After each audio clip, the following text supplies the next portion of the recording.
When I was growing up, if you went to a women's basketball game, you went to a women's basketball game. It was as simple as that. While sitting in the stands or sitting in the bleachers, the most pressing question on your mind was popcorn or nachos. Now, today, if you go to a women's basketball game, the leading question throughout the game is I wonder if she's a dude. We used to call girls women. Now they are biological women. I didn't think the Lia Thomas story could get any weirder, but I underestimated the ability of Lia Thomas. It would be one thing if she was breaking all these records in women's swimming with grace and humility, if she was a team player, if she was trying to help her teammates get better, if she was a likable human being. But it's been the complete opposite. I have spent more time reading about Lia Thomas than I care to admit, listening to her on podcasts, reading interviews with her, or interviews her teammates have given to Outkick. Obviously, I do not know Lia Thomas personally. I can only go off what I've read and heard about her. But Lia Thomas, she's arrogant. She's selfish. It seems to me the fame and the notoriety is going to her head. Not one of her teammates, not one of them, has anything positive to say about Lia Thomas. These poor girls at Penn, they are trying to get the message out that they are not okay with this. But like I told you in the beginning, speaking anonymously to Outkick and other media outlets, that is not going to be enough, and it hasn't been. Yesterday, the NCAA finally releases a statement about this, and they were announcing immediate changes to their transgender athlete policy.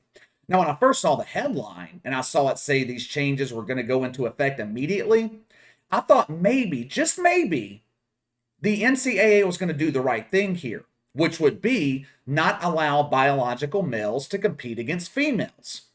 Common sense. This should not be that hard to figure out. Now, I don't have any faith in the NCAA, but I was hoping they heard the concerns of these young women at Penn and the Ivy Leagues, and they were deciding to help them out. You already know that is not the case. The NCAA is the most useless institution in America, and they proved that once again yesterday.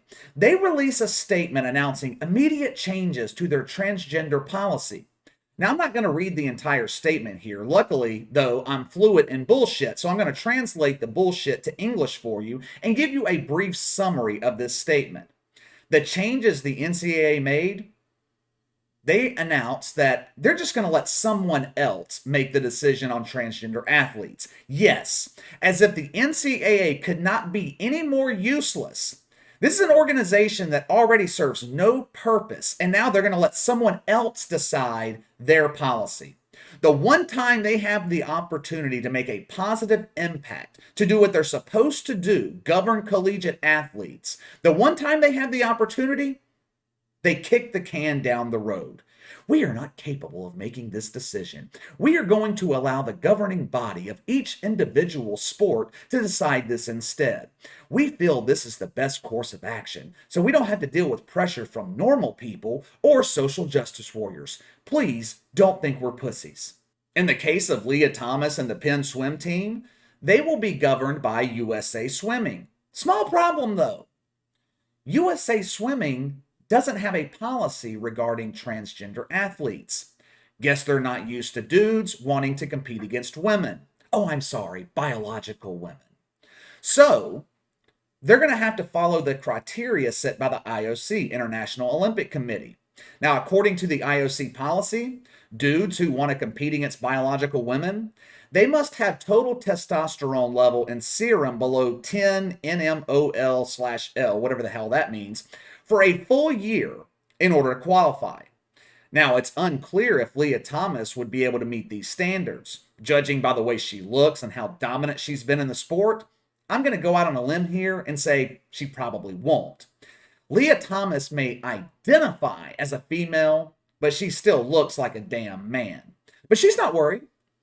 She's not worried. No, Lia Thomas isn't worried because there's a caveat here, an exception to the changes by the NCAA. They want it to be fair to everyone in the name of inclusion. we must provide an exception. The Board of Governors wants to be understanding and flexible. Therefore, we will bend the rules here and allow additional eligibility if a transgender athlete fails to meet these requirements. I am not making that up. Basically, the standards for a dude to compete against women are meaningless. Even if Lia Thomas doesn't meet the threshold, the rules will be bent to allow her to finish the season and compete in the championship. So all the NCAA announcement was a virtue signal. They are trying to appease the people that are calling for Lia Thomas to be kicked off the Penn swim team.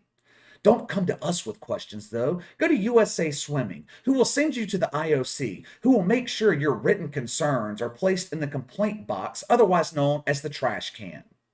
It took the NCAA 3 months to formulate this bullshit they gave us yesterday. 3 months to come up with this? This plan could have been formulated in 3 minutes. It doesn't mean anything. It's business as usual for Lia Thomas. When we first started covering this story back in November, maybe early December, I tried to give Lia Thomas the benefit of the doubt. I used proper pronouns. I didn't take shots at her. I didn't agree with her being allowed to compete against women, but I wasn't nasty about it.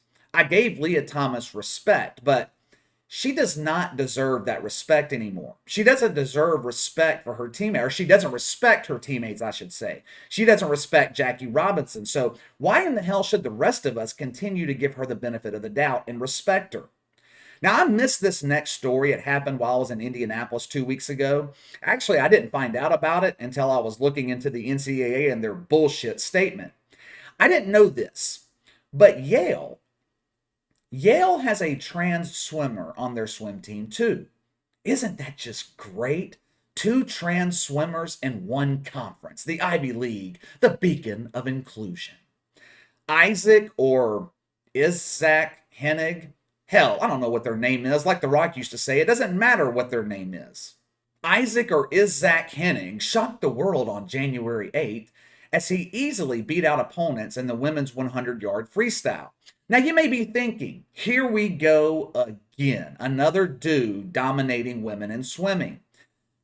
But that's only partially true. Isaac Hennig only identifies as a dude. He's actually a woman, like a real woman, what they call a biological woman.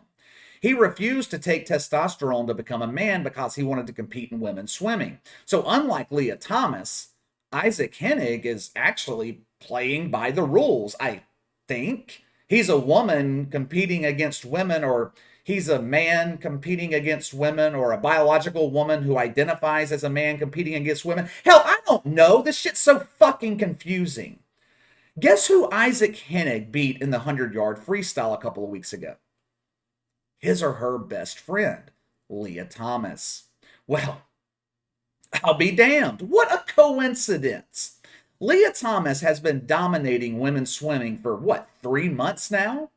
And she just so happens to finally lose to a biological woman who wants to become a man. How strange. Apparently, teammates of Lia Thomas, they thought it was strange as well, as they are accusing her of tanking the race and letting Isaac Hennig win easily. But the preferential treatment of trans athletes, it didn't stop there. This particular swim meet was held down in Florida. Now, when college athletes travel, the university, they give them clothes to wear. Penn shirts, Penn sweatshirts, sweatpants. What do these clothes have all over them? The Penn logo, naturally. Now, on the trip, the young women were instructed to cover up anything Penn related. The school didn't want them drawing unnecessary attention to themselves, because they're allowing a man to swim against women.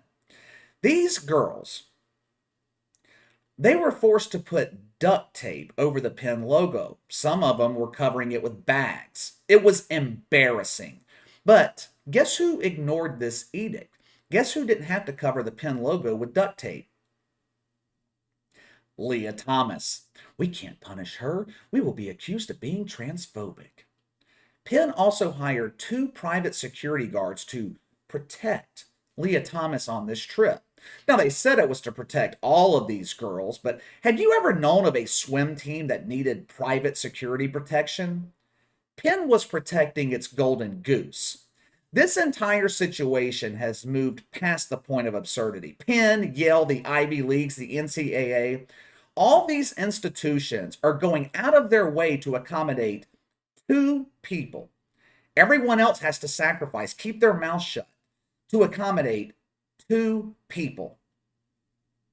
Let me know what you guys think about this. The NCAA proving once again how useless they really are. Sound off in the comments below. Make sure to like and subscribe. Click the notification bell to receive all notifications from the channel. Best way to contact me is by email at btlkc84@gmail.com, KC_BTL84 on Twitter. I'll see you guys later.